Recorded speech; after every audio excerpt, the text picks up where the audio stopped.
نحمده ونصلي على رسوله الكريم اما بعد فاعوذ بالله من الشيطان الرجيم بسم الله الرحمن الرحيم واتل ما اوحي اليك من كتاب ربك لا مبدل لكلماته ولن تجد من دونه ملتحدا واصبر نفسك مع الذين يدعون ربهم بالغداة والعشي يريدون وجهه ولا تعد عيناك عنهم تريد زینة الحیاة الدنیا ولا تطع من اغفلنا قلبه عن ذکرنا واتبع هواه وكان امره فرطا وقل الحق من ربكم فمن شاء فليؤمن ومن شاء فليكفر انا اعتدنا للظالمین نارا احاط بهم سرادقها صدق اللہ العظیم۔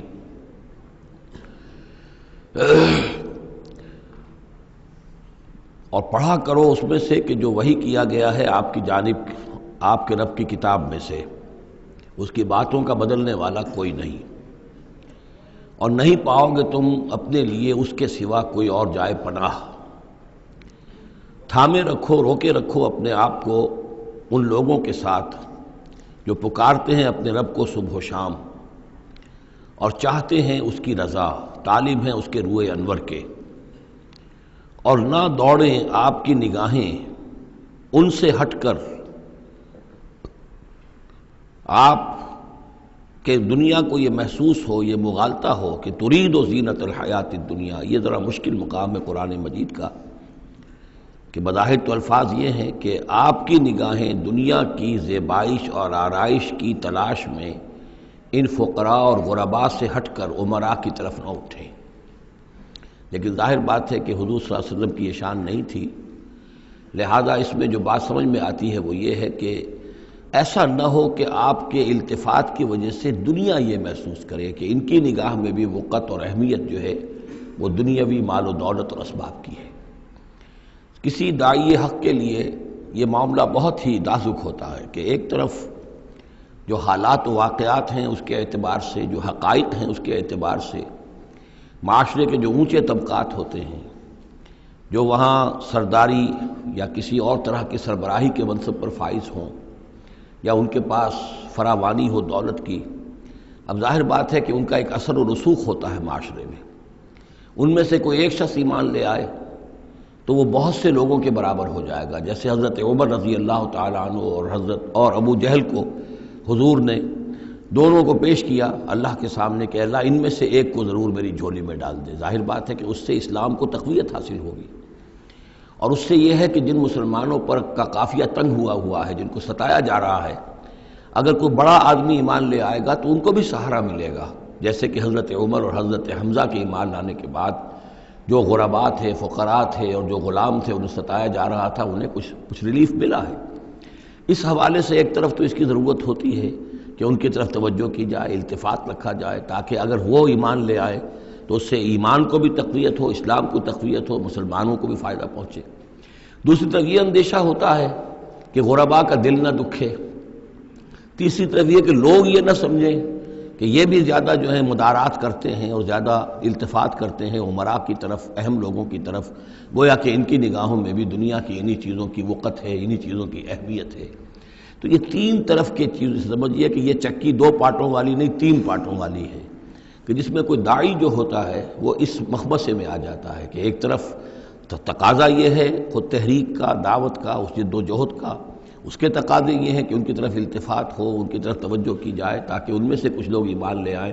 تو کام میں سہولت حاصل ہو، مدد حاصل ہو، لیکن دوسری طرف یہ منفی دو اثرات بھی موجود ہیں۔ تو اس کے مابین جو ہے حکم دیا جا رہا ہے حضور صلی اللہ علیہ وسلم کو کہ بہرحال آپ یہ احتیاط کیجئے کہ یہ تاثر نہ ابھرنے پائے کہ محمد کے نزدیک بھی صلی اللہ علیہ وسلم اصل اہمیت جو ہے وہ دولت مند لوگوں کی ہے۔ وَلَا تُطِعْ مَنْ أَغْفَلْنَا قَلْبَهُ عَنْ ذِكْرِنَا، اور مت کہنا مانیے ان لوگوں کا، یہ جیسا کہ میں نے بارہا عرض کیا ہے کہ دباؤ پڑ رہا تھا سرداران قریش کی طرف سے کہ کچھ ہماری بات مان لیجئے، کچھ ہم آپ کی مان لیں گے۔ تو یہاں گویا کہ اس پہ پھر متنبہ کیا جا رہا ہے کہ جن لوگوں کو دلوں کو ہم نے اپنی یاد سے غافل کر دیا ہے، محروم کر دیا ہے، آپ ان کی باتیں سنیں بھی مت، ان کی طرف دھیان بھی مت دیجیے۔ وَلَا تُطِعْ مَنْ أَغْفَلْنَا قَلْبَهُ عَنْ ذِكْرِنَا وَاتَّبَعَ هَوَاهُ وَكَانَ أَمْرُهُ فُرُطًا وَقُلِ الْحَقُّ مِنْ رَبِّكُمْ۔ یہ جو مضمون ابھی ہم نے دوبارہ پڑھا ہے، اس کو آپ دیکھیں گے کہ یہ 21ویں پارے کی آغاز میں پھر دوبارہ آئے گا کہ جب بھی شدید کشاکش کا دور آیا ہے تو اس میں یہی ہدایات اللہ تعالیٰ کی طرف سے آئی ہیں حضور کو اور حضور کی وساطت سے تمام اہل ایمان کو، کہ قرآن مجید کے ساتھ تمسک جو ہے اور مضبوط کرو، قرآن مجید کے ساتھ اپنے تعلق کو اور گہرا کرو، اور اس کو پڑھنا اور اس کا جو ہے اس کے ساتھ جو ہے اپنے اوقات کا بسر کرنا، اس میں اور اضافہ کرو، اسی سے تم ان شدائد اور مصائب کا مقابلہ کر سکو گے۔ وَقُلِ الْحَقُّ مِن رَبِّكُمْ، اور کہہ دیجئے یہ حق ہے میرے رب کی طرف، تمہارے رب کی طرف سے جو میں پیش کر رہا ہوں۔ فَمَن شَاءَ فَلْيُؤْمِنْ وَمَن شَاءَ فَلْيَكْفُرْ، تو اب جو چاہے ایمان لائے، جو چاہے کفر کرے۔ یہ بالکل وہی بات ہے جو سورۃ الدہر میں کہی گئی ہے کہ اما شاکرا و اما کفورا،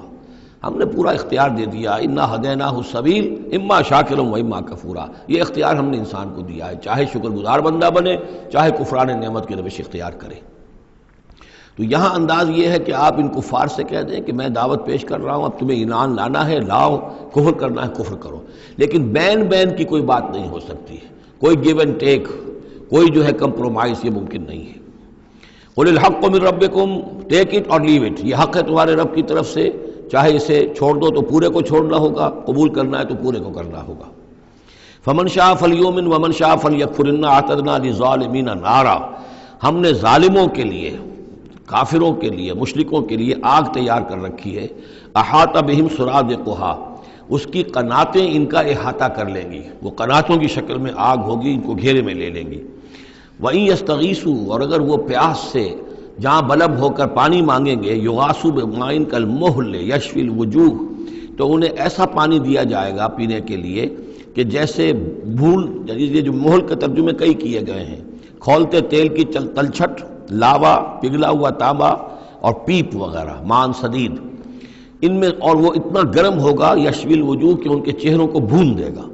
بیس الشراب، بہت ہی بری شے ہوگی پینے کی، وساعت مرتفقہ، اور یہ ان کے لیے ان کی آرام گاہ جو بنے گی جہنم، بہت ہی بری آرام گاہ ہوگی۔ اس کے برعکس وہی سائملٹینیس کنٹراسٹ کا اسلوب، ان الذین آمنوا وعملوا الصالحات، جو لوگ ایمان لائیں اور نیک عمل کریں، انا لا نضیع اجر من احسن عملا، ہمارا یہ اصول نہیں ہے کہ جو لوگ اچھے عمل کریں ان کے اجر کو ہم ضائع کر دیں، ان کا اجر بھرپور انہیں ملے گا۔ اولئک لہم جنات عدن تجری من تحتہم الانہار، یہ وہ لوگ ہیں کہ جن کے لیے ہیں وہ رہنے والے باغات، ریزیڈینشل گارڈنز، جن کے دامن میں ندیاں بہتی ہوں گی، یحلون فیہا من اساور من ذہب، انہیں پہنائے جائیں گے وہاں کنگن سونے کے، ویلبسون ثیابا خضرا من سندس، اور ان کو وہ پہنیں گے وہاں پر کپڑے سبز رنگ کے، باریک ریشم کے اور گاڑھے ریشم کے، یعنی اوپر کا لباس جو ہوگا وہ باریک ریشم کا ہوگا اور جو نیچے کا لباس ہوگا وہ گاڑھے ریشم کا ہوگا۔ متکئین فیہا علی الارائک، اور وہ وہاں پر تکیہ لگائے ہوئے، ٹیک لگائے ہوئے بیٹھے ہوں گے تختوں کے اوپر۔ نعم الثواب، کیا ہی اچھا بدلہ ہوگا، وحسنت مرتفقہ، اور کیا ہی خوب ان کے لیے آرام گاہ ہوگی۔ 5ویں رکوع میں ایک مکالمہ آ رہا ہے دو اشخاص کا۔ ایک شخص وہ ہے کہ جس کو اللہ نے دنیاوی نعمتیں جو بھی اس دور کی تھیں بھرپور دی ہیں، مادی وسائل بھرپور دے رکھے ہیں، اور وہ اس قدر اس کا معاملہ ٹھیک چل رہا ہے کہ ہوتے ہوتے اس کی نگاہ اب اللہ کی طرف سے ہٹ کر ان مادی اسباب و وسائل ہی پر جم گئی ہے، اس کا توکل اور اعتماد اسی پر قائم ہو گیا ہے۔ ایک دوسرا شخص ہے دنیاوی اعتبار سے مرفع الحال نہیں ہے، اس کے پاس دولت نہیں ہے، دنیاوی چیزیں نہیں ہیں، لیکن وہ اللہ تعالیٰ کی معرفت اسے حاصل ہے۔ وہ اس دولت مند آدمی کو کوئی نصیحت کرتا ہے کہ تم اللہ کو بھول گئے ہو، تمہیں چاہیے کہ ہم تمام چیزوں کے اوپر جو بھی اللہ نے تمہیں دی ہے اس کا شکر ادا کرو، اس کا حق ادا کرو۔ لیکن اس نے اپنے گھمنڈ میں آ کر اسے بہت تلخ جواب دیا کہ میرے پاس یہ سب کچھ ہے تو گویا کہ میں اللہ تعالیٰ کا لاڈلا ہوں، چہیتا ہوں، تم جوتیاں پٹخار رہے ہو، تمہارے پاس کچھ نہیں ہے، تمہاری کوئی حیثیت نہیں ہے، تمہاری یہ حیثیت ہی نہیں کہ مجھے تم واعظ بھی کہو۔ لیکن یہ کہ اس پر پھر جو ان کے درمیان معاملہ ہوا تو انہوں نے کہا، اس شخص نے، کہ ہو سکتا ہے کہ اللہ تعالیٰ تمہارے اس سارے دولت کو اور مال و اسباب کو ضائع کر دے، لیکن یہ کہ اس نے کہا کیسے ہو سکتا ہے، میں نے سارا بندوبست ٹھیک کیا ہوا ہے۔ بہرحال نتیجہ یہ نکلا کہ اللہ تعالیٰ نے اس کی اس پوری دولت کو ایک طریقے سے ضائع کر دیا، اور پھر وہ اپنے ہتھیلیاں ملتا رہ گیا، کف افسوس ملتا رہ گیا، اور اس نے کہا ہائے کاش کہ میں نے اپنے رب کے ساتھ شرک نہ کیا ہوتا۔ حالانکہ اس پورے رکوع میں کہیں کسی دیوی کا، دیوتا کا، کسی اور الہہ کا کوئی ذکر نہیں ہے۔ تو اس رکوع میں سمجھنے کی بات یہ ہے کہ ایک شرک ہے مادہ پرستی کا شرک، مادی اسباب و وسائل پر اتنا تکیہ ہو جائے، اتنا توکل ہو جائے، اتنا اعتماد ہو جائے کہ پھر اللہ تعالیٰ کو انسان بھول جائے، مسبب الاسباب پر سے نگاہ ہٹ جائے اور وہ سمجھے کہ سارا اعتماد اور توکل میرا ان مادی اسباب و وسائل پر ہے۔ تو یہاں گویا کہ اس نے ان مادی وسائل و اسباب ہی کو اپنا معبود بنا لیا ہے۔ تو یہ شرک ہے جو اس دور کا سب سے بڑا شرک ہے۔ اس دور میں بت پرستی کا شرک بہت کم رہ گیا ہے، اب ستارہ پرستی کا شرک کہاں رہ گیا ہے؟ کون لوگ ہیں جو ستاروں کو پوجتے ہیں؟ اب تو انسان سمجھتا ہے ستاروں تک تو ہم پہنچ ہی جائیں گے، ہمارا علم تو پہنچ ہی چکا ہے، چاند تک ہم اتر آئے ہیں، اب چاند کو کون پوجے گا؟ یہ جو اب ساری جو ہے اب جو پوجا پاٹ ہو رہی ہے وہ تو مادہ پرستی کی ہے، وہ دولت کی ہے، وہ در حقیقت یا وہ نظریاتی طور پر وطن پرستی ہے، اس کا ایک شرک ہے۔ تو یہ اس دور کے شرک کو سمجھنا بہت ضروری ہے، اور یہ رکوع اس اعتبار سے کہ اس میں کسی دیوی دیوتا کا ذکر نہیں ہے۔ تو شرک کون سا کیا اس نے؟ وہ شرک یہی ہے کہ اس نے دنیاوی مال و اسباب اور مادی اسباب و ذرائع کے اوپر اپنے سارے توکل کو جو ہے اس کے ساتھ منسلک کر دیا، یہی گویا کہ اس کو معبود بنا لینا ہے۔ وَاضْرِبْ لَهُم مَثَلَ الرَّجُلَيْنِ، ان کے لیے بیان کیجئے دو اشخاص کی مثال۔ جعلنا لأحدهما جنتین من اعناب، ان میں سے ایک کو ہم نے دیے تھے دو باغ انگوروں کے، وحففناهما بنخل، اور ان دونوں کو گھیرے میں لیا ہوا تھا کھجوروں کے درختوں نے۔ اب دیکھیے کہ انگوروں کی بیلیں ہیں، اور چونکہ ادھر ادھر سے ہوا تیز نہ آئے تو کھجوروں کے جھنڈ جو ہیں وہ چاروں طرف لگے ہوئے ہیں، تاکہ ان کے مابین جو اس کی انگوروں کی بیلیں ہیں وہ بڑی محفوظ ہیں۔ وجعلنا بینہما زرعا، اور ان کے درمیان کھیتی بھی تھی، یعنی یہ کہ اناج کا سامان بھی ہے اور انگوروں کی بیلیں بھی ہیں اور یہ کہ کھجوروں کے درخت بھی ہیں۔ کلتا الجنتین آتت اکلہا، اور وہ دونوں باغات اپنا پھل دیتے تھے، ولم تظلم منہ شیئا، سال بسال پھل آ رہا ہے، سال ہر سال ہو گئے، ہر سال پھل آ رہا ہے، اس میں کوئی کمی نہیں کرتے تھے۔ جب یہ چیز چلتی رہتی ہے تو آدمی کا خود بخود ایک توکل جو ہے وہ اس چیز کے ساتھ وابستہ ہو جاتا ہے، وہ بھول جاتا ہے کہ اس کی اللہ تعالیٰ کے فضل و کرم سے ہے یا اللہ کے اذن سے ہے، بلکہ یہ کہ وہ انہی چیزوں کو سمجھ بیٹھتا ہے کہ یہ دائم ہے اور قائم ہے۔ وَفَجَّرْنَا خِلَالَهُمَا نَهْرًا، اور ہم نے ان کے مابین ایک نہر بھی نکال دی تھی، آب پاشی کا بھی پورا نظام موجود ہے۔ وَكَانَ لَهُ ثَمَرٌ، اور اس کے میوے بھی تھے، یعنی یہ بھی تھا کہ باغ جو ہے پھلا ہوا اس وقت، انگور بھی ہیں اور کھجور بھی جو ہے درخت جو ہیں لدے ہوئے ہیں، اور ایک اس کا مفہوم یہ بھی ہے میرے نزدیک جو زیادہ راجح ہے کہ اس کو اولاد بھی اللہ نے خوب دی تھی۔ جیسے درختوں پر پھل لگتا ہے تو انسان کے لیے اس کی اولاد جو ہے اس کے پھل کی حیثیت رکھتے ہیں، تو گویا کہ اس کو اولاد بھی ملی تھی۔ فقال لصاحبہ وہو یحاورہ، تو کہا اس نے اپنے ساتھی سے، ان سے وہ گفتگو کر رہے تھے، آپس میں گفتگو کر رہا، انا اکثر منک مالا واعز نفرا، میں تم سے کہیں بڑھ کر ہوں مال میں اور نفری میں۔ اب یہ نفری کے حوالے سے میں نے کانا لہو ثمر، اس کے بیٹے بھی تھے، اولاد بھی تھی، تو اس کے حوالے سے وہ نفری کی بات بھی کر رہا ہے، میرے بازو بھی بہت ہیں۔ وَدَخَلَ جَنَّتَهُ، اور وہ داخل ہوا اپنے باغ میں، وَهُوَ ظَالِمٌ لِنَفْسِهِ، اور وہ اپنے جان پر ظلم کر رہا تھا، یعنی اسی گمراہی کے اندر مبتلا تھا۔ قَالَ مَا أَظُنُّ أَن تَبِيدَ هَٰذِهِ أَبَدًا، انہوں نے کہا میں نہیں سمجھتا کہ یہ باغ بھی کبھی اجڑ سکتا ہے، کیا مجھے دھمکا رہے ہو کہ اللہ تعالیٰ جو ہے کہیں تم میری یہ دولت سلب نہ کر لے؟ دیکھو میں نے کھجوریں کس حساب سے یہاں پر لگائی ہیں کہ کوئی اگر آئے بھی، کوئی باد سرسر آئے یا کوئی اور بھی ہوا کا تیز لو کے جھونکے آئیں تو وہ میری انگوروں کے بیلوں تک نہ پہنچے۔ یہ گویا کہ سینٹینلز کھڑے ہوئے ہیں، کھجور کے درخت جو ہیں وہ روک رہے ہیں۔ پھر میں نے یہاں پہ آب پاشی کا نظام ہے، میرے نہر چلی ہوئی ہے۔ ما اظن ان تبید هذه ابدا، میں نہیں سمجھتا کہ میرا یہ باغ جو ہے کبھی یہ کہ برباد بھی ہو سکتا ہے۔ وما اظن الساعة قائمة، اور یہ جو تم قیامت وغیرہ کی بات کر رہے ہو، اول تو میرا گمان نہیں ہے کہ کوئی قیامت کھڑی ہونے والی ہے۔ وما اظن الساعة قائمة، میں نہیں سمجھتا کہ یہ قیامت ہونے والی، ہاں ڈکوسلے سے ہیں، کچھ بڑوں سے سنا تو ہے۔ اور یہ کہ وَلَئِن رُدِدتُّ إِلَىٰ رَبِّي، اگر مجھے لوٹا ہی دیا گیا اپنے رب کے پاس، لَأَجِدَنَّ خَيْرًا مِّنْهَا مُنْقَلَبًا، تو مجھے وہاں لازماً ملے گا بہت بہتر لوٹ کر۔ اب اس کے اندر ایک فلسفہ ہے ان کا کہ جب اللہ نے مجھے یہاں دیا، اللہ کے وہ منکر نہیں تھے، اللہ نے مجھے یہاں دیا ہے تو اس کا مطلب یہ کہ میں چہیتا ہوں، لاڈلا ہوں، یا اللہ نے مجھے کچھ صلاحیتیں دی ہیں، میں نے بڑی عمدہ پلاننگ کر کے باغ بنائے ہیں، سارا اس کا بندوبست کیا ہے، تو یہ میری جو صلاحیت ہے، یہ اللہ کی دی ہوئی جو میرے اندر ہے، یہ جو خیر ہے، یہ کہاں چلا جائے گا؟ آخرت میں بھی مجھے پھر ملے گا اور اس سے بہتر ملے گا، اور تم جیسے یہاں جوتیاں پٹخار رہے ہو ایسے وہاں پٹخارو گے۔ وَلَئِن رُدِدتُّ إِلَىٰ رَبِّي، اگر بالفرض ہو ہی گیا ایسا، لوٹا ہی دیا گیا میں اپنے رب کی طرف، لَأَجِدَنَّ خَيْرًا مِّنْهَا مُنقَلَبًا، تو اس سے بھی بہتر مجھے وہاں پر ملے گا۔ قال لَهُ صَاحِبُهُ، اب اس اللہ کے بندے نے جو نیک بندہ تھا کہا اس سے، اس کے ساتھی نے، وَهُوَ يُحَاوِرُهُ، اور ان سے گفتگو کر رہا تھا، أَكَفَرْتَ بِالَّذِي خَلَقَكَ مِن تُرَابٍ، کیا تو نے کفر کیا اس ہستی کا جس نے تجھے مٹی سے بنایا، ثم من نطفہ، پھر پانی کی گندے پانی کی بوند سے بنایا، ثم سواک رجلا، پھر تجھے ایک پورا انسان بنا کر کھڑا کر دیا۔ اب یہاں اور تجھے کفر کون سا کیا؟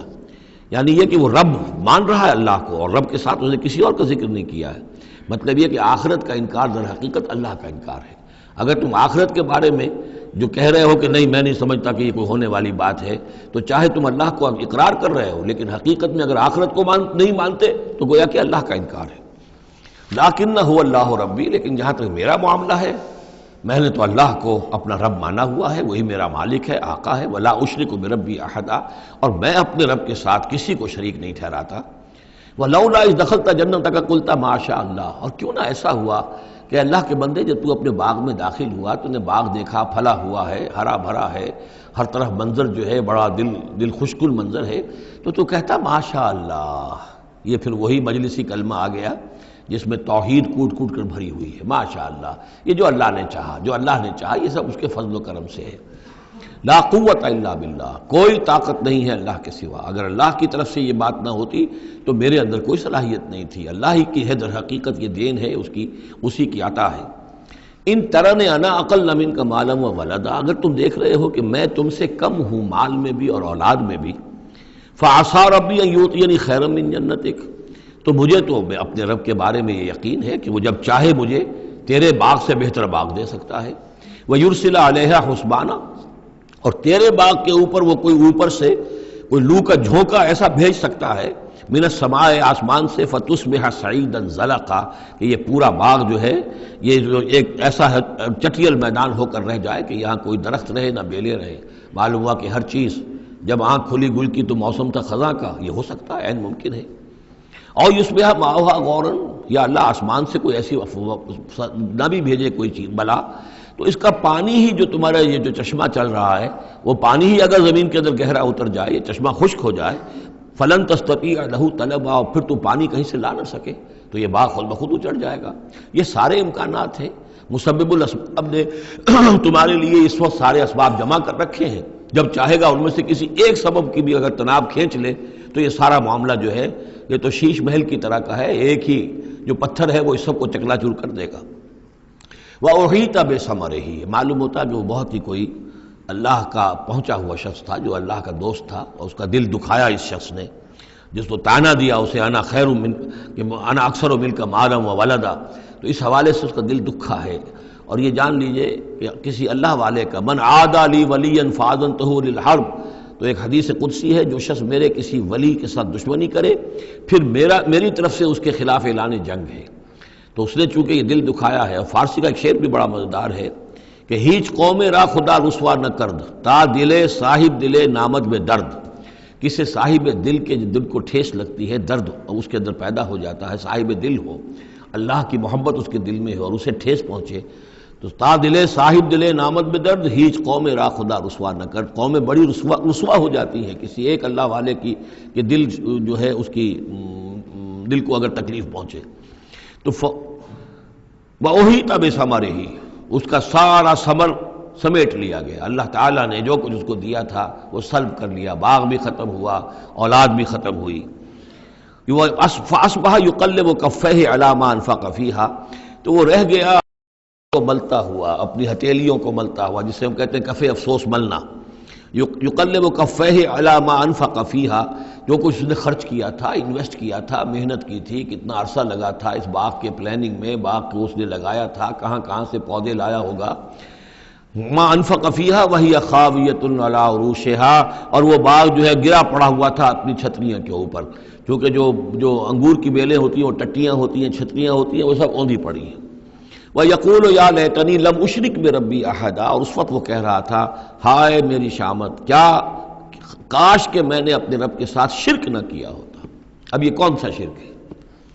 اس پوری اس گفتگو کے اندر کہیں کسی دیوی کا، دیوتا کا، کسی اور کسی کا ذکر نہیں ہے، کسی کی شفاعت کا ذکر نہیں ہے۔ یہ ہے ہمارا آج کا نقشہ مادہ پرستی کا۔ آج کی ہماری ذہنیت جو ہے پوری کی پوری اس رکوع کے اندر موجود ہے۔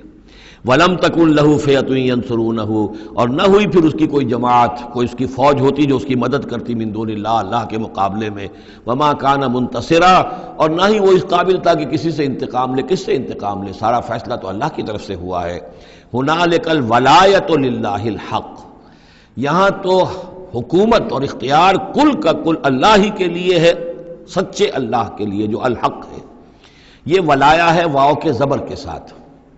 والی کہتے ہیں حاکم کو، مالک کو والی، والی سے ولایا بنتا ہے۔ ولی کہتے ہیں دوست، پشت پناہ، اور اس سے ولایا بنتا ہے، ولایت باہمی۔ اللہ ولی الذین آمنوا یخرجہم من الظلمات الی النور، اور الا ان اولیاء اللہ لا خوف علیہم ولا هم یحزنون، یہ ولایت ہے واو کے زیر کے ساتھ۔ اور والی ہونا کسی کا، فلاں ملک کا والی فلاں تھا، یعنی وہاں کا حکمران تھا، بادشاہ تھا، تو یہاں کی بادشاہی، یہاں کا اختیار، ہنالک الولایۃ للہ الحق، کل ولایت اللہ ہی کے ہاتھ میں ہے۔ ہوا خیر ثوابا و خیر عقبا، یقیناً وہی بہتر ہے انعام دینے والا، اور وہی بہتر ہے نتیجے کے اعتبار سے، عاقبت کے اعتبار سے۔ وَاضْرِبْ لَهُم مَثَلَ الْحَیَاةِ الدُّنْیَا، اور ان کے لیے ذرا بیان کیجئے ایک مثال دنیا کی زندگی کے لیے۔ کَمَاءٍ أَنزَلْنَاهُ مِنَ السَّمَاءِ، جیسے پانی کہ ہم نے اتارا آسمان سے، فَاخْتَلَطَ بِهِ نَبَاتُ الْأَرْضِ، اس کے ساتھ رل مل کر زمین کا جو سبزہ ہے وہ نکل آیا۔ فَأَصْبَحَ حَشِيمًا تَذْرُوهُ الرِّيَاحُ، اب یہ ایک لمبی بات ہے جسے مختصر کیا گیا کہ پھر کچھ عرصے کے بعد وہ سبزہ جو ہے وہ زرد پڑ جاتا ہے، پھر دھوپ کے اندر سوکھ کر پیلا ہو گیا، پھر چورا چورا ہو گیا، پھر وہ چٹیل زمین کی زمین رہ گئی۔ تو زندگی کا یوں سمجھیے کہ جیسے فصل لے لیجئے، کھیت کے اندر آپ نے بیج ڈالے ہیں، ہل چلایا ہے، پانی دیا ہے، اب فصل ہے، لہرا رہی ہے، ہریاول ہے، بڑا دل خوش کن منظر ہے۔ کچھ دنوں کے بعد اسی فصل کے اوپر جو زردی آ جاتی ہے، پھر وہ پک گئی ہے، اس کے بعد وہ کٹ جاتی ہے، کٹنے کے بعد پھر وہی منظر وہی ہے، وہی ویران منظر ہے، اور کہیں کہیں جو ہے وہ جو بھی توڑی کے تن کے کچھ پڑے ہوئے ہیں، اللہ اللہ خیر صلی اللہ۔ یہ جو سائیکل ہے، یہ پلانٹ لائف کی سائیکل ہے، 3 مہینے کی ہے، 4 کی ہے، 6 کی ہے، 7 کی ہے، یہی ہے نا۔ لیکن یہی سائیکل ایک بڑے پیمانے پر انسانی زندگی کی ہے۔ ایک بچہ پیدا ہوا، اس وقت جو ہے بڑی خوشیاں منائی گئیں، پھر وہ بڑا جوان ہوا، قوی ہوا، طاقت والا ہوا، پھر اس کے اوپر ادھیڑ ابھر آ گئی، بال میں سفیدی آ گئی، چہرے پر جو ہے وہ جھریاں پڑنی شروع ہوئیں، اس کے بعد پھر اس پر موت وارد ہوئی، پھر اسے قبر میں اتار دیا گیا، وہ مٹی سے تھا اور مٹی میں جا کر مل گیا۔ ایک ہی سپین ایک چل رہا ہے، سائیکل چل رہا ہے۔ یہ انسانی زندگی کا سائیکل ہے، اور یہ جو نباتاتی زندگی کا سائیکل ہے، فرق اس میں کچھ نہیں ہے۔ اوپر سے پانی آیا اور زمین کا سبزہ نکل آیا، اوپر سے روح آئی ہے، اور ہمارے یہ اجساد اس زمین سے نکلے ہوئے ہیں۔ ان دونوں نے مل کر ہمیں اس حیات دنیاوی کی ایک شکل دے دی ہے۔ روح اوپر سے آئی ہے، زمینی شے نہیں ہے۔ بولے روح من امر ربی، اور یہ کہ زمینی طور پر جو بھی کچھ ہے، جو نظام ہے یہاں کا، اس میں یہ ہمارا جسم بنتا ہے اپنے ماؤں کے پیٹوں میں، اور پھر یہ روح کے ساتھ مل کر اس دنیا کی زندگی کے اندر ایک جو ہے ایک وقفہ امتحان جو ہے اس کو بسر کر رہا ہے۔ وَاضْرِبْ لَهُم مَثَلَ الْحَیَاةِ الدُّنْیَا، ان کے لیے دنیا کی زندگی کی مثال بھی بیان کیجئے۔ کَمَاءٍ أَنزَلْنَاهُ مِنَ السَّمَاءِ، جیسے کہ پانی جو ہم نے اتارا آسمان سے، فَاخْتَلَطَ بِهِ نَبَاتُ الْأَرْضِ، تو پھر اس کے ساتھ سبزہ جو ہے زمین کا رل مل کر نکل آیا۔ فَأَصْبَحَ حَشِيمًا، پھر وہ ہو گیا چورا چورا، تَذْرُوهُ الرِّيَاحُ، کہ جنہیں ہوائیں لیے اڑتی ہیں، اڑتی پھر رہی ہیں۔ وَكَانَ اللَّهُ عَلَىٰ كُلِّ شَيْءٍ مُقْتَدِرًا، اور یہ اللہ تعالیٰ جو ہے ہر شے پر قادر ہے۔ اس کے لیے جیسے یہ سائیکل چل رہا ہے تمہارا نباتاتی، ایسے ہی حیواناتی ہے، ایسا ہی تمہارا انسانی زندگی کا ہے۔ المال والبنون زینت الحیات الدنیا، یہ زینت کا لفظ 3 مرتبہ صورت میں آیا ہے، اور یہ اس کا عمود ہے، میں بتا چکا ہوں آپ کو۔ انا جعلنا ما علی الارض زینۃ لہا لنبلوہم ایہم احسن عملا۔ پھر آیا ترید زینت الحیات الدنیا۔ اے نبی دیکھیے کہیں لوگوں کو گمان نہ ہو کہ محمد بھی دنیا کی زندگی کی زیبائش اور آرائش ہی پر ریجھے ہوئے ہیں، معاذ اللہ صلی اللہ علیہ وسلم۔ اب یہاں فرمایا یہ دنیا کی زندگی جو تمہاری ہے، اس میں اولاد اور مال، یہ تمہارے لیے زیبائش ہے، آرائش ہے، لیکن کتنی دیر کی؟ صرف اس زندگی کا معاملہ ہے، اسی کے لیے یہ ساز و سامان ہے جو برت لوگے۔ یہ رشتے جو ہیں یہ بھی یہاں ہی کے لیے ہیں، آخر میں تو ظاہر بات ہے کہ پھر جو ہے تمہیں اکیلے جا کر پیش ہونا اللہ کی عدالت میں، نہ کوئی باپ تمہارا ساتھ دے گا، نہ کوئی بیوی ساتھ دے گی، نہ کوئی بیٹا ساتھ دے گا، کلہم آتی ہے یوم القیامت فردا۔ اگلی سورۃ جو ہے سورہ مریم، اس کے اندر یہ بات آ رہی ہے، اکیلے اکیلے جو ہے پھر وہ اپنا پورا محاسبہ جو ہے اس کو فیس کرنا ہے۔ المال والبنون زینت الحیات الدنیا، مال اور بیٹے یہ دنیا کی زندگی کی رونق ہے۔ والباقیات الصالحات، باقی رہنے والی تو نیکیاں ہیں۔ نیکی کوئی کمائی ہے اس 30 سال میں، 40 سال میں، 50 سال میں، تو ان کے لیے بقا ہے، مال کے لیے کوئی بقا نہیں ہے۔ الباقیات الصالحات خیر عند ربک ثواب و خیر عملا، وہ یقیناً بہتر ہیں تیرے رب کے نزدیک ثواب کے اعتبار سے، بدلے کے اعتبار سے بھی، اور توقع اور امید کے اعتبار سے۔ امید اگر کوئی لگانی ہے تو یہ مال اسباب سے نہ لگاؤ، امید اگر لگانی ہے تو اولاد سے نہ لگاؤ، امید لگانی ہے تو کوئی نیکی اگر ہے اور آخرت میں اس کا اجر و ثواب کی توقع ہے تو تمہارے لیے سہارا جو ہے اصل بننا چاہیے وہ۔ وَيَوْمَ نُسَيِّرُ الْجِبَالَ، اب یہ قیامت کا نقشہ کھینچا جا رہا ہے، اور جس دن کہ ہم چلائیں گے پہاڑوں کو، وَتَرَى الْأَرْضَ بَارِزَةً، اور تم دیکھو گے کہ زمین بالکل ننگی ہو گئی ہے، کوئی اونچائی نہیں رہی، کوئی نیچائی نہیں رہی، کوئی اونچ نہیں، کوئی ٹیڑھ نہیں، کچھ نہیں، سیدھی چٹیل۔ پہاڑ چل جائیں گے تو ظاہر بات ہے کہ یہ اونچائیاں ختم ہو جائیں گی۔ وَحَشَرْنَاهُمْ، اور ہم ان سب کو جمع کریں گے، وَلَمْ نُغَادِرْ مِنْهُمْ أَحَدًا، اور ان میں سے ایک کو نہیں چھوڑیں گے، کوئی بھی نسل انسانی کا جو حضرت آدم سے لے کر اور قیامت کے آخری ساعت تک جو لوگ بھی پیدا ہوں گے سب کے سب موجود ہوں گے۔ وَعُرِضُوا عَلَىٰ رَبِّكَ صَفًّا، اور وہ پیش کیے جائیں گے اپنے رب کے سامنے صفیں باندھے ہوئے۔ لَقَدْ جِئْتُمُونَا كَمَا خَلَقْنَاكُمْ أَوَّلَ مَرَّةٍ، یہ پہلے بھی مضمون آ چکا ہے،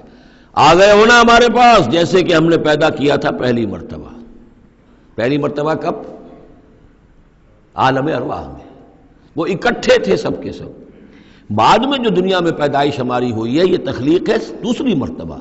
یہ زمینی تخلیق کے ساتھ روح کو جوڑ کر جو ہے یہ ہمارا در حقیقت یہ تخلیق ثانی ہے۔ تخلیق اول جو ہے وہ تو ہماری ارواح کی شکل میں ہوئی، اور وہی شکل میں تھی کہ آدم سے لے کر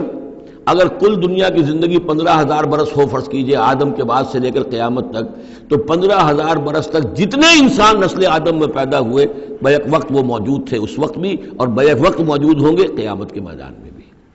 لَقَدْ جِئْتُمُونَا، آ گئے ہو ہمارے پاس، كَمَا خَلَقْنَاكُمْ أَوَّلَ مَرَّةٍ، جیسے کہ ہم نے پیدا کیا تھا تمہیں پہلی بار۔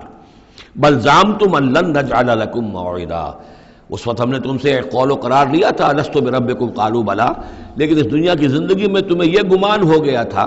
کہ تمہارے لیے ہم کوئی وقت، وعدے کا وقت مقرر نہیں کریں گے، یعنی ملاقات نہیں ہوگی، تم بھول گئے تھے اس ملاقات کو، جی چرا رہے تھے ہم سے ملنے سے۔ الذین لا یرجون لقاءنا، جو ہم سے ملاقات کے امیدوار ہی نہیں ہیں، اس خیال ہی کو ذہنوں سے دور رکھتے تھے کہ کبھی اللہ کے حضور میں حاضری ہے۔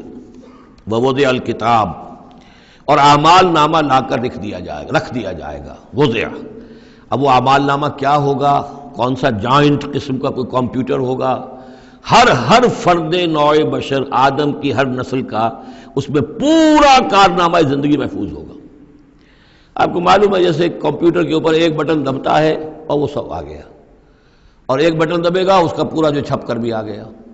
ایک ایک فرد کی پوری زندگی کا ریکارڈ موجود ہے۔ جیسا کہ میں نے کئی بار عرض کیا، ان چیزوں کا ماننا اب جتنا آسان ہو گیا ہے، آج سے 100 برس پہلے ماننا اتنا آسان نہیں تھا۔ کس قدر گہرے ایمان بالغیب کی ضرورت تھی۔ آج تو یہ چیزیں ہمارے حساب کتاب میں آ رہی ہیں، چھوٹے چھوٹے سے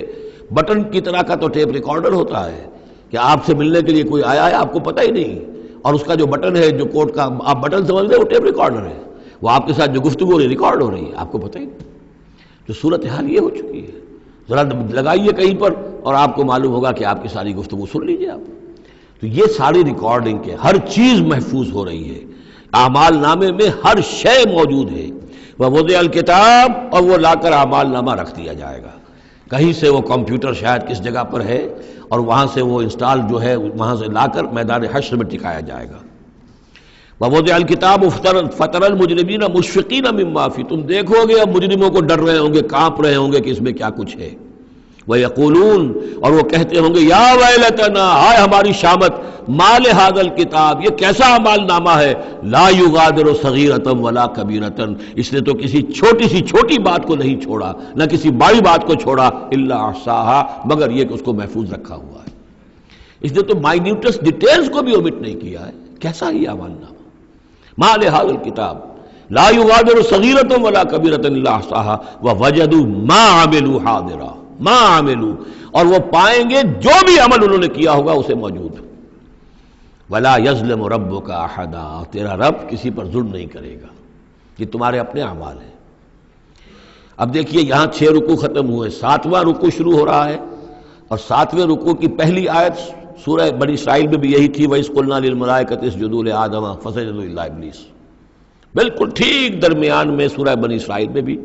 12 رکوع اس کے ہیں، 12 رکوع اس کے ہیں۔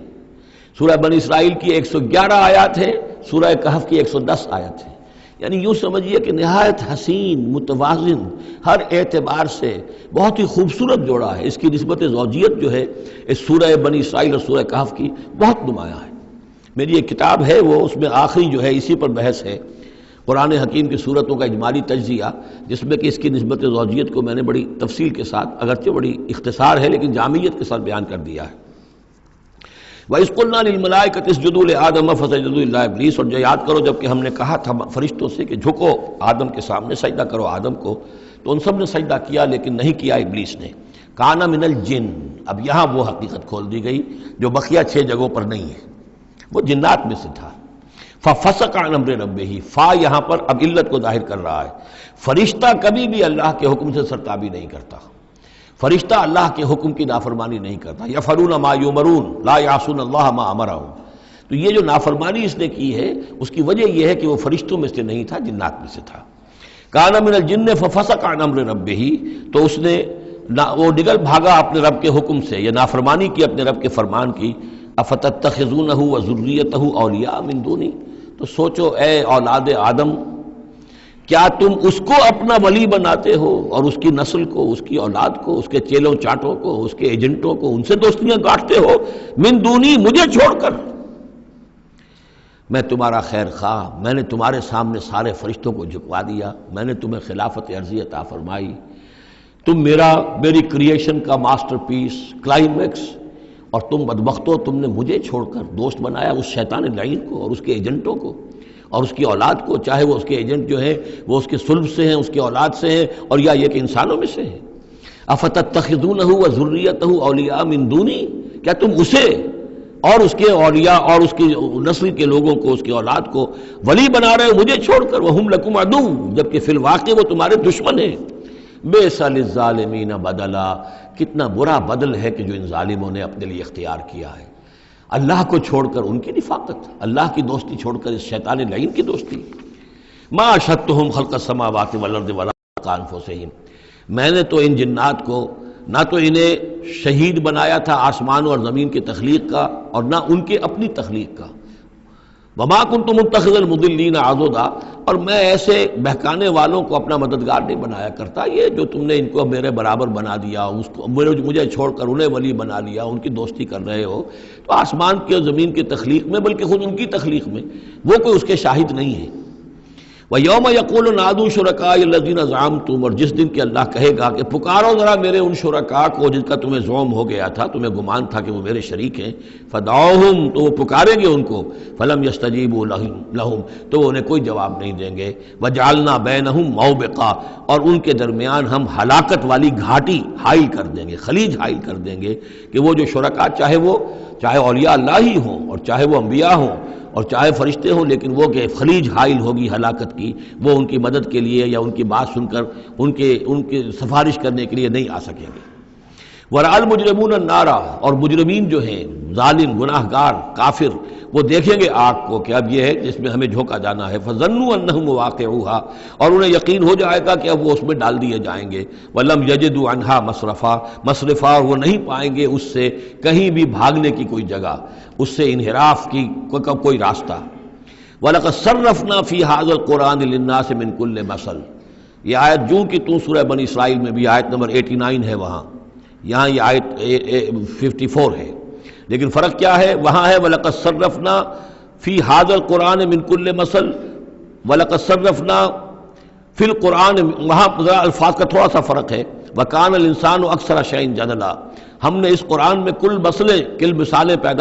جو بیان کر دی ہیں لوگوں کی ہدایت کے لیے، لیکن یہ کہ وہاں ہے فَأَبَى أَكْثَرُ النَّاسِ إِلَّا كَفُورًا، لیکن اکثر لوگ جو ہیں وہ کفران نعمت ہی پر اڑے رہتے ہیں۔ یہاں فرمایا وَكَانَ الْإِنسَانُ أَكْثَرَ شَيْءٍ جَدَلًا، لیکن انسان جو ہے تمام مخلوقات سے بڑھ کر ہے جھگڑالو۔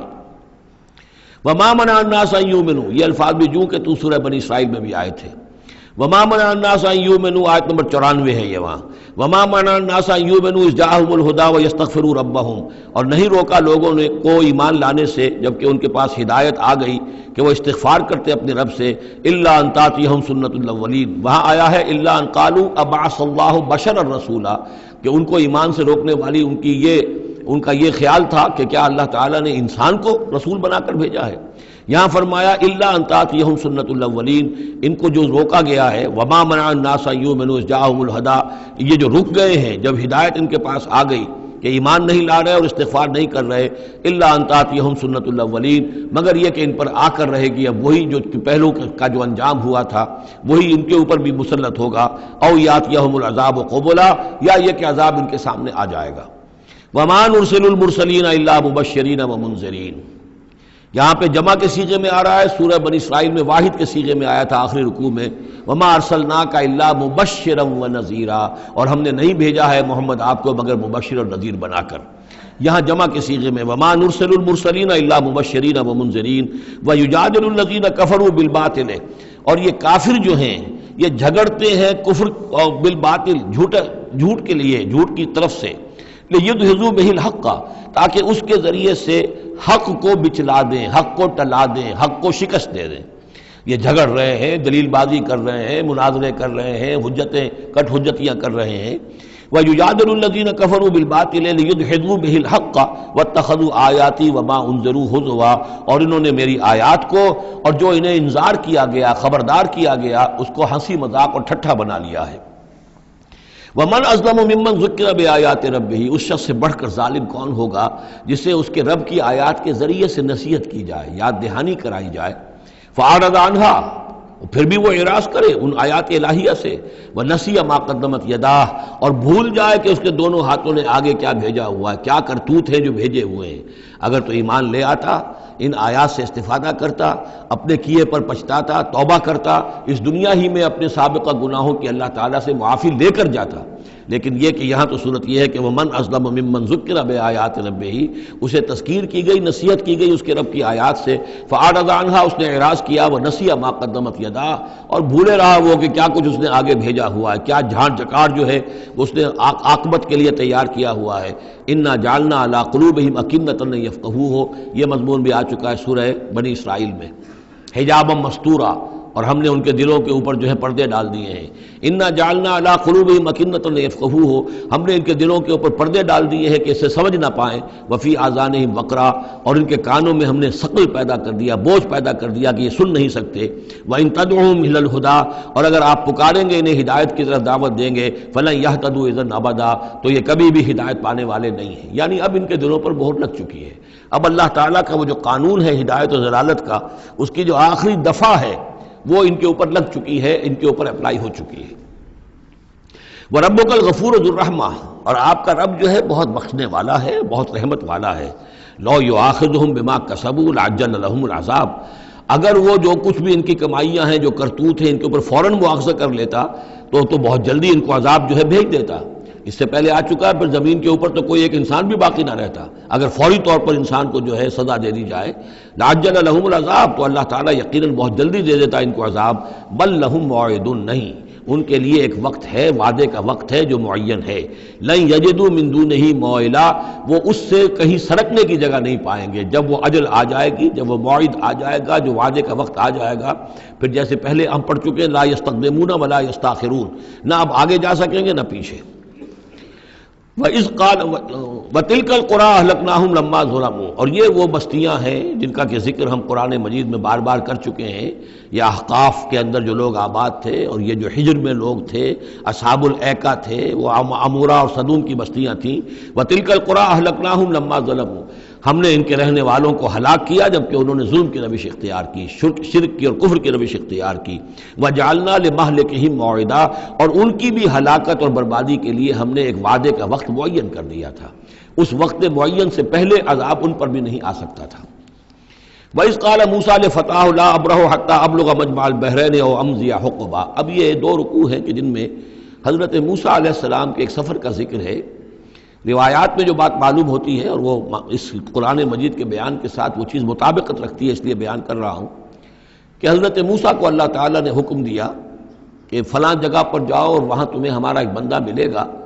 اور وہ بندہ جو ہے بہت صاحب علم ہے، کچھ عرصہ اس کے پاس رہو۔ ہو سکتا ہے کہ یہ حضرت موسیٰ علیہ السلام کا بھی ابتدائی دور ہو نبوت کا، اور جیسے کہ اللہ تعالیٰ نے ہمیں معلوم ہے روایات سے 3 برس تک جو حضور صلی اللہ علیہ وسلم کی تعلیم کا بندوبست کیا ہے، ایک فرشتہ جو ہے مستقل جو ہے آپ کے ساتھ رہا ہے، اسی طریقے سے شاید اللہ تعالیٰ نے کسی یا تو فرشتے کو، جسے ہم خضر کہہ دیتے ہیں، یہ بھی کوئی یقین کے ساتھ معلوم نہیں کہ وہ خضر علیہ السلام، قرآن میں ان کا نام نہیں ہے،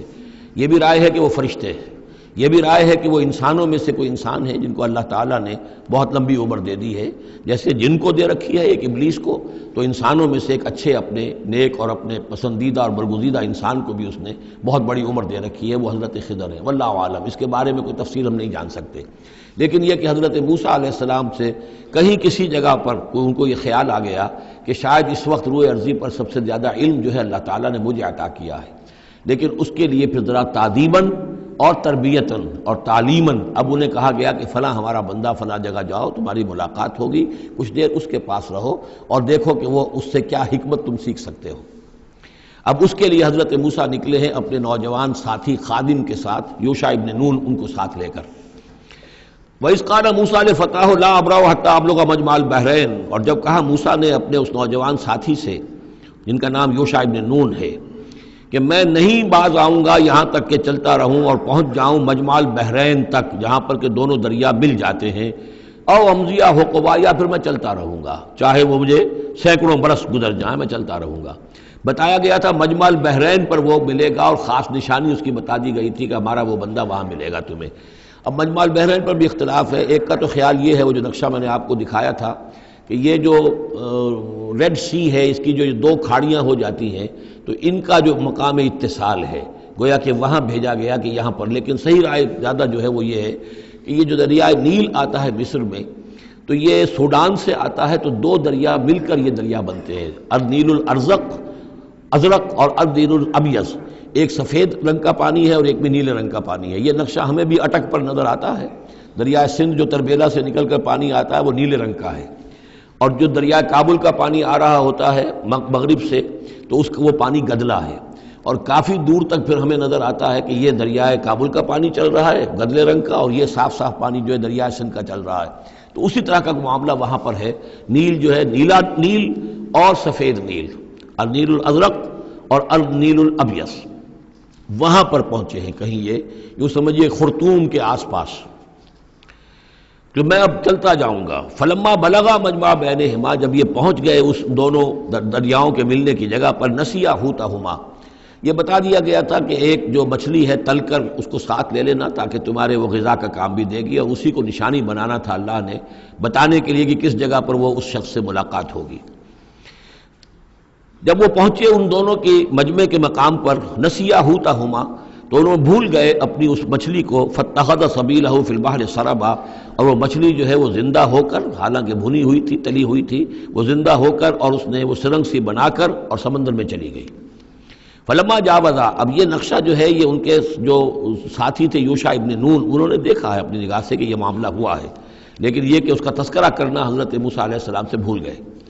فلما جاوزا، جب وہ وہاں سے آگے نکل گئے، قال لفتاه آتنا غداءنا، انہوں نے اپنے اس نوجوان ساتھی سے کہا، خادم سے، کہ بھئی ہمارا وہ کھانا لے آؤ، ناشتہ لے آؤ، لقد لقینا من سفرنا ھذا نصبا، اب ہمیں اس سفر سے کوئی تکان طاری ہو گئی ہے، ایگزاسشن ہو رہی ہے۔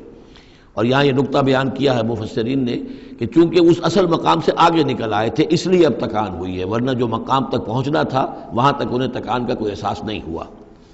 قال ارأيت إذ أوينا إلى الصخرة، اس نوجوان نے یہ کہا خادم نے کہ آپ دیکھیے جب ہم اس چٹان کے پاس تھوڑی دیر کے لیے رکے تھے سستانے کے لیے، فإني نسيت الحوت، تو میں اس مچھلی پر نگاہ رکھنا بھول گیا، اس کی حفاظت کرنا بھول گیا، وما انسانیہ الا الشیطان ان اذکرہ، اور شیطان نے مجھے بھلائے رکھا کہ میں آپ سے ذکر بھی نہیں کر سکا، واتخذ سبیلہ فی البحر، وہ تو زندہ ہو کر اور اس نے اپنا راستہ بنایا اور سمندر میں اتر گئی، یا دریا میں اتر گئی. عجبا، بہت عجیب یہ واقعہ تھا جو پیش آیا تھا. قال ذالک ما کنا نبغی، اب حضرت موسیٰ نے کہا اسی کے تو ہم تلاش میں تھے، یہی تو نشانی بتائی گئی تھی کہ یہاں پر، اب چلو واپس وہیں. فارتدا علی آثارہما قصصا، تو وہ اب لوٹے اپنے نقوش پا کو دیکھتے ہوئے، چونکہ وہیں پہنچنا ہے اب جہاں پر کہ وہ مچھلی جو ہے وہ زندہ ہو کر اور دریا میں اتر گئی تھی. فوجد عبدا من عبادنا، اب جو وہاں پہنچے تو پایا ہمارے بندوں میں سے ایک خاص بندے کو. آتیناہ رحمتا من عندنا، ہم نے اسے رحمت عطا کی تھی خاص اپنے پاس سے. وعلمناہ من لدنا علما، اور اسے علم سکھایا تھا خاص اپنے پاس سے. یہ علم لدنی ایک اصطلاح ہے جو یہیں سے لفظ اخذ کیا گیا ہے. ایک علم وہ ہے جو ہم سیکھتے ہیں، جو بھی پڑھتے ہیں سیکھتے ہیں، تفسیر پڑھی ہے، عربی پڑھی ہے، نحو پڑھی ہے، فقہ پڑھی ہے، یہ علم حاصل ہو رہا ہے، یا جیوگرافی پڑھی ہے، تاریخ پڑھی ہے. ایک وہ علم ہے جو اللہ کسی کے دل میں ڈال دیتا ہے بغیر کسی مادی طور پر دنیاوی اعتبار سے کسی تحصیل علم کی مشقت سے گزرے ہوئے. اس کو علم لدنی کہتے ہیں.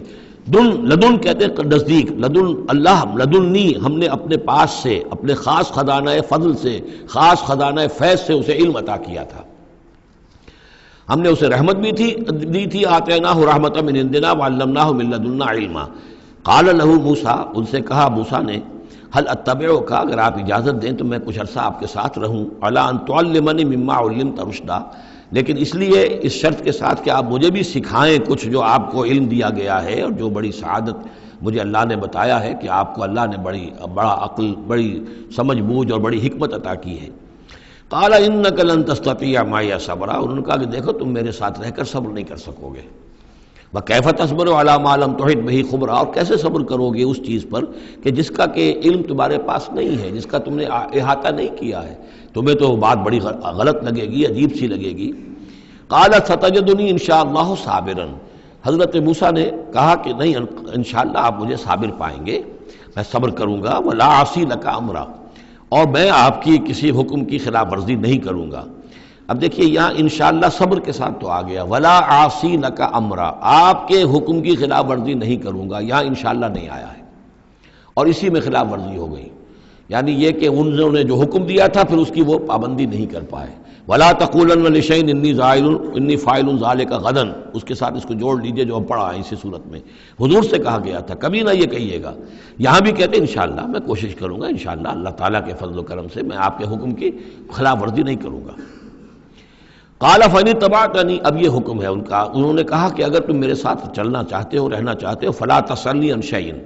تو کسی چیز کے بارے میں مجھ سے خود مت پوچھنا. حتی احدث لک منہ ذکرا، یہاں تک کہ میں خود اس کے بارے میں کوئی تذکرہ کروں. بس دیکھتے جاؤ جو بھی میرے ساتھ ہو رہا ہے، دیکھتے رہو، آبزرو کرو، چپ رہو، خاموش رہو. میں جب مناسب سمجھوں گا جو اصل حکمت ہے ان چیزوں کی کہ جو تمہارے مشاہدے میں آئیں گی وہ میں تمہیں بتا دوں گا، لیکن تم مجھ سے سوال نہیں کرو گے. فانطلقا،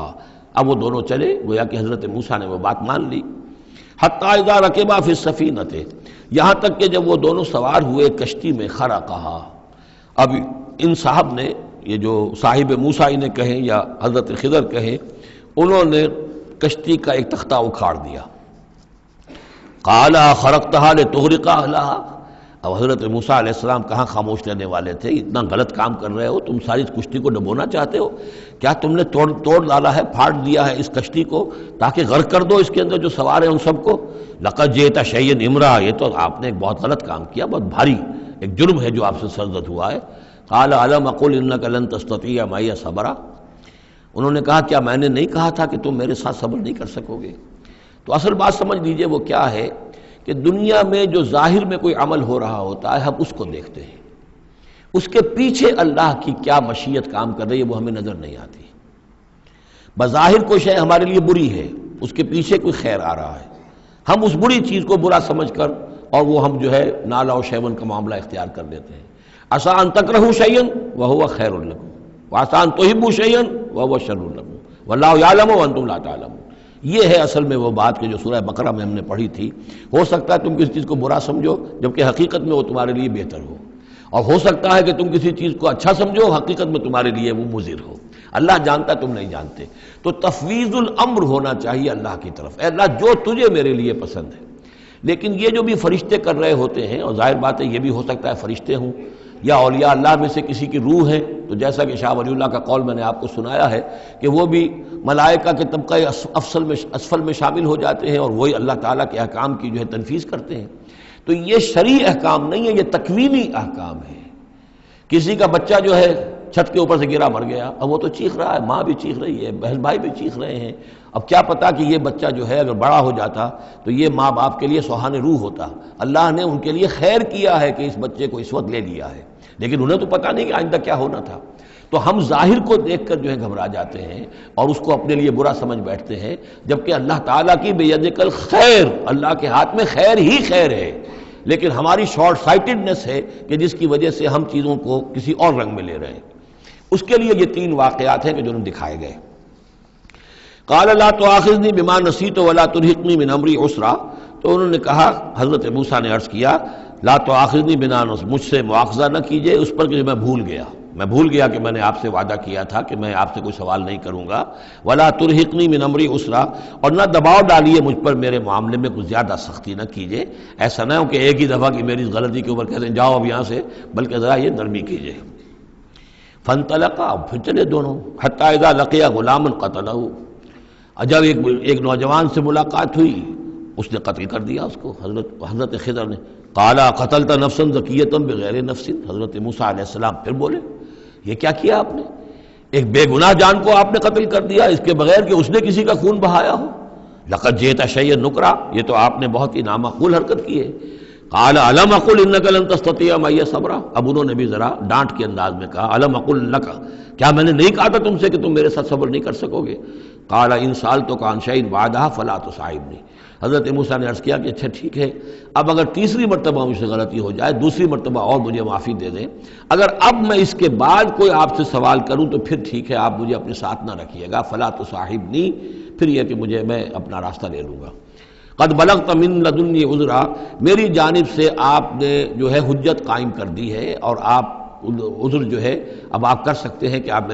مجھے اپنے ساتھ نہ رکھیں، یعنی خطا میری ہے۔ فانطلقا، پھر چلے، حتی اذا اتیا اہل قریۃ استطعما اہلہا، اور جب یہاں تک کہ وہ پہنچے ایک بستی والوں کے پاس، وہاں انہوں نے ان سے چاہا کہ وہ انہیں کھانا کھلائیں، مسافر جیسے ہوتے ہیں کہ بھائی ہم لوگ آئے ہیں، مسافر ہیں، آپ کی بستی میں آئے ہیں تو ہمیں کھانا کھلائیے۔ فابوا ان یضیفوہما، تو وہاں کی بستی والوں نے، وہ ایسے کچھ کٹھور اور شقی لوگ تھے، انکار کر دیا ان کی ضیافت سے، انہیں کچھ کھانے کو نہیں دیا۔ فوجدا فیہا جدارا، وہاں انہوں نے دیکھا ایک دیوار، یرید ان ینقضہ، کہ بالکل گرنے کو ہے، ٹوٹنے کو ہے، گرنے کو ہے۔ فاقامہ، تو وہ حضرت خضر نے اس کو سیدھا کر دیا، بنا دیا اور سیدھا کر دیا، مضبوط کر دیا۔ قال لو شئت لاتخذت علیہ اجرا،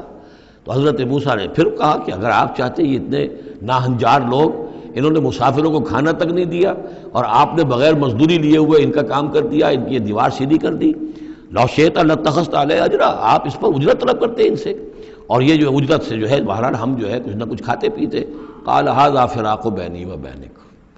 کہ بس یہ اب میرے اور آپ کے درمیان اب علیحدگی کا وقت ہے۔ سأنبئک بتأویل ما لم تستطع علیہ صبرا، اب میں تمہیں بتائے دیتا ہوں اصل راز اور حقیقت ان چیزوں کا جس پر کہ آپ صبر نہ کر سکے۔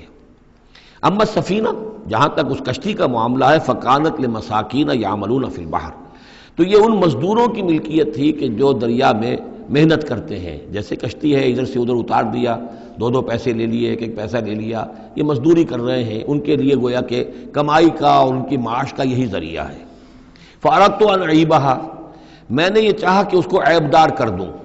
وکان وراءہم ملک یاخذ کل سفینۃ غصبا، جبکہ آگے جو ہے ایک بادشاہ تھا، حاکم تھا، جو ہر کشتی کو کہ جو ثابت و سالم ہے اسے وہ غصب کر رہا ہے، اس کو جو ہے کنفسکیٹ کر رہا ہے، جیسے آج کل بھی ہوتا ہے ہمارے ہاں، وہ ویگنز جو ہیں وہ پولیس والے روک لیتے ہیں، تو اسی طریقے سے وہ جو ہے قبضہ کر رہا ہے ان پر، یاخذ کل سفینۃ غصبا۔ اب وہ دیکھے گا کہ یہ تو ٹوٹی بھی کشتی چھوڑ دے گا، تو کشتی میں ایک تختہ لگا لینا تو آسان کام ہے، پوری تختی جا رہی تھی، تو میں نے ایک تختہ جو ان کا جو ہے توڑ دیا ہے تاکہ اسے ناقص سمجھ کر وہ بادشاہ جو ہے اسے ریجیکٹ کر دے اور اس کشتی کو نہ لے، تو ان مزدوروں کی پوری کشتی بچ جائے۔ ایک تختہ توڑنے سے تختی بچتی ہے، اور یہ سالم رہتی تختی تو پوری کشتی جا رہی تھی۔ تو میں نے ان کی خیر کے لیے کیا ہے، جس کو تم نے یہ سمجھا کہ شاید میں لوگوں کو ہلاک کرنے کے لیے میں نے یہ قدم اٹھایا ہے۔ وَأَمَّا الْغُلَامُ، اور جہاں تک اس لڑکے کا معاملہ ہے، نوجوان کا، فَكَانَ أَبَوَاهُ مُؤْمِنَيْنِ، اس کے والدین بڑے نیک اور صالح ہیں، والدین دونوں کے دونوں، فَخَشِينَا أَن يُرْهِقَهُمَا طُغْيَانًا وَكُفْرًا، اب ظاہر بات ہے کہ حضرت خضر کو معلوم ہوگا کہ اس کے جینز اچھے نہیں ہیں، بڑے شرارتی قسم کے جین اس کے اندر ہیں، اور یہ جب جوان ہوگا تو یہ آوارہ ہو کر اٹھے گا اور بہت سخت ہوگا اور اپنے والدین کے لیے سوہان روح بن جائے گا، یرہقہما طغیانا و کفرا، ناشکری اور زبردستی کر کے ان کو عاجز کرے گا، ستائے گا۔ فَأَرَدْنَا يُبْدِلَهُمَا رَبُّهُمَا خَيْرًا مِّنْهُ زَكَاةً وَأَقْرَبَ رُحْمًا، تو ہم نے یہ چاہا کہ ان کا رب ان کے لیے بدل دے، اس سے بہتر اولاد اسے دے، بیٹا دے دے کہ جو اس کے لیے پاکیزگی میں بھی اور شفقت اور رحمت میں بھی اس سے بہتر ہو، جو ان کے لیے بڑھاپے میں سہارا بن سکے۔ تو ہم نے صرف یہ کیا ہے کہ یہ بچہ جو ہے وہ یہ ساری چیزیں جو اللہ کے حکم سے میں کر رہا ہوں، یہ گویا کہ تکوینی امور ہیں جو ہو رہے ہیں، یہ تشریعی امور نہیں ہے، تم شریعت کے حوالے سے دیکھ رہے ہو اور میں یہ تکوینی معاملات کر رہا ہوں اللہ کے حکم کے مطابق، اور یہ در حقیقت رحمت ہے، جس کو کہ لوگوں نے یہ سمجھا ہوگا جن کا بچہ جو والدین کا فوت ہو گیا تو ان کے اوپر تو پہاڑ ٹوٹ پڑا ہوگا غم کا، لیکن اصل میں اللہ تعالیٰ نے یہ ان کے خیر کے لیے کیا۔ وَأَمَّا الْجِدَارُ، اور جہاں تک اس دیوار کا معاملہ ہے، فَكَانَ لِغُلَامَيْنِ يَتِيمَيْنِ فِي الْمَدِينَةِ، تو یہ دو غلام لڑکوں کی دیوار ہے جو شہر میں رہتے ہیں۔ وَكَانَ تَحْتَهُ كَنْزٌ لَهُمَا، اور اس دیوار کی جڑ میں ان کے لیے ایک دفینہ ہے۔ وَكَانَ أَبُوهُمَا صَالِحًا، اور ان کا باپ جو ہے وہ بہت نیک آدمی تھا، باپ نیک تھا، عین وہ جو سمجھئے کہ کسی جوانی میں یا کوئی وقت جو ہے وہ اس کی موت کا وقت آ گیا، بچے چھوٹے چھوٹے تھے، اس نے کچھ اپنی پونجی جو ہے گھر کے اندر ایک دیوار کی جڑ کے اندر بنیاد کے اندر دفن کر دی، یہ بڑے ہو جائیں بچے یہ نکال لیں۔ اب چونکہ وہ نیک تھا لہذا اللہ تعالیٰ کی طرف سے اس کا اہتمام ہو رہا ہے، دیوار اگر اس وقت گر گئی ہوتی تو یہ خزانہ ظاہر ہو جاتا، اور ابھی وہ بچے جو ہیں وہ چھوٹے ہیں، تو لہذا یہ لوگ جو ہیں بستی والے کتنے ناہنجار ہیں جنہوں نے ہمیں کھانے کو نہیں دیا ہے، وہ کیا یتیموں کے اس مال کا لحاظ کریں گے؟ وہ سارا کا سارا اس مال کو قبضہ کر لیں گے۔ تو میں نے وہ دیوار بنا دی ہے۔ کان ابوہما صالحا، ان کا باپ بہت نیک آدمی تھا۔ فاراد ربک یبلغا اشدہما، تو آپ کے رب کا یہ فیصلہ ہوا کہ یہ دونوں بچے جو ہیں اپنی پوری جوانی کو، پختگی کو، بلوغت کو پہنچ جائیں، ویستخرجا کنزہما، اور پھر وہ اپنا خزانہ نکال لیں۔ رحمتا من ربک، یہ تینوں امور آپ کے رب کی رحمت کا منظر ہے۔ بظاہر جو بھی نظر آ رہا ہے، تو دنیا میں جو حالات و واقعات ہو رہے ہیں یہ حقیقت دنیا کے اعتبار سے ہم اس کے ظاہر کو دیکھتے ہیں، اور ظاہر کے حوالے سے ہی دل گرفتہ ہو گئے، رنجیدہ ہو گئے، نقصان ہو گیا، یہ ہو گیا، ہاں اے فلک پیر جواں تھا ابھی عارف، کیا تیرا بگڑتا جو نہ مرتا کوئی دن اور، مرثیوں پر مرثیے کہے جا رہے ہیں، یہ سب کچھ ہوتا ہے، لیکن یہ کہ یہ پتہ نہیں ہوتا کہ اللہ تعالیٰ کی طرف سے جو بھی ہے وہ خیر ہے، اسی میں بھلائی ہے۔ تو بندہ مومن کا کام کیا ہے؟ تفویض الامر الی اللہ، اپنے معاملات کو اللہ کے حوالے کر دے، راضی برضائے رب، جو اللہ کی طرف سے آیا، کہ ہر چساقی ماریخت عین الطاف است، رحمتا من ربک، یہ سب کچھ رحمت تھا، رحمت ہے آپ کے رب کی طرف سے۔ وما فعلتہ عن امری، یہ میں نے اپنے جی سے نہیں کیا ہے، میرا فیصلہ نہیں ہے۔ یعنی یہ جو بھی تھے، چاہے فرشتے تھے اور چاہے کوئی نیک انسان ہے جنہیں اللہ نے بہت لمبی زندگی دے دی ہے، چاہے یہ کوئی روح ہے کہ جو انسانی شکل میں پھر آ گئی ہے، کہ جو اللہ تعالیٰ نے کسی ولی اللہ کی روح کو جو ہے وہ طویل زندگی دے رکھی ہے، کوئی بھی ہے، اس سے کوئی فرق واقع نہیں ہوتا، لیکن یہ کہ وہ در حقیقت کارکنان قضاء و قدر کی فوج میں ریکروٹ ہو گئے، وہ جو فیصلے کر رہے ہیں، جس کی تنفیذ کر رہے ہیں، اس کا شریعت سے تعلق نہیں ہے، وہ تکوینی امور ہے اللہ تعالیٰ کے۔ ذالک تعویل ما لم تستطع علیہ صبرا، یہ ہے تعویل، یہ ہے اصل حقیقت، یہ ہے اصل راز ان چیزوں کا جس پر کہ اے موسیٰ تم صبر نہ کر پائے۔ اب اس کے بعد جو ایک رکوع میں واقعہ آ رہا ہے ذوالقرنین کا، تو جو بھی ایک دو منٹ ہمارے پاس ہے اس میں میں تھوڑی سی تمہید بیان کیے دیتا ہوں کہ تو ایک سوال یہ بھی تھا کہ ذوالقرنین کون ہے؟ یہ کون ہے؟ یہ سمجھئے کہ اس صدی تک، تقریباً 1300 برس تک ہمارے مفسرین ان کے علم میں نہیں تھا کہ کوئی اتنا بڑا بادشاہ ہو رہا ہو جتنا بڑے بادشاہ کا ذکر ابھی ذوالقرنین کے حوالے سے آئے گا، تو لہٰذا لوگوں نے یہ سمجھا عام طور پر کہ سکندر اعظم، یہی معلوم تھا سکندر بہت بڑا فاتح تھا، وہ مقدونیہ سے چلا یونان سے اور دریائے بیاس تک آ گیا، کتنا بڑا، تو اس کو، لیکن یہ کہ اس کی سیرت و کردار جو ہے جو سکندر کی معلوم ہے، اس کی کوئی مناسبت ذوالقرنین کے اس کردار سے نہیں ہے۔ ذوالقرنین اصل میں ایران کے بادشاہ تھے، اور ایران اس وقت دو ملکوں میں پر منقسم تھا۔ اب بھی اگر ابھی کبھی نقشہ دیکھیں گے تو ایک علاقہ جو ہے ایران کا وہ تو ہے جو خراسان کا حصہ ہے، جو اصل ایران ہے اس کو بھی یوں سمجھیے دو حصوں میں، ایک پارس پرانا کہلاتا تھا جس سے فارس کا لفظ بنا ہے، اور دوسرا مادہ تھا، میڈیا یا مادہ۔ تو یہ ایک شخص ایسے ابھرے کہ جنہوں نے ان دونوں کو ملا کر ایک حکومت بنایا، اور وہاں سے سلطنت ایران کا جو یوں سمجھیے کہ جو ان کا ایک سنہرا دور ہے، اور ان کی عظمت و سطوت جس کی کہ وہ بہت زیادہ جس پر فخر کرتے ہیں، اس لیے کہ ایرانی قوم بڑی نیشنلسٹ ہے، نسل پرست ہے، ان کے اندر اپنی تاریخ پر، اپنی روایات پر جو ہے وہ بہت ان کو فخر ہے۔ تو وہاں سے وہ دور شروع ہوا، اور انہوں نے پھر اس علامت میں کہ میں نے دو ملکوں کو جوڑ کر ایک بنایا ہے، اپنے تاج کے اندر دو سینگ لگا لیے تھے، اور وہ جو ہے ذوالقرنین یہ لقب ان کا ہو گیا تھا۔ اس کے حوالے سے سوال کیا گیا، اور اس کے بارے میں تفصیل جو اگلے رکوع میں آئے گی۔ بارک اللہ لی ولکم فی القرآن العظیم ونفعنی وإیاکم بالآیات والذکر الحکیم۔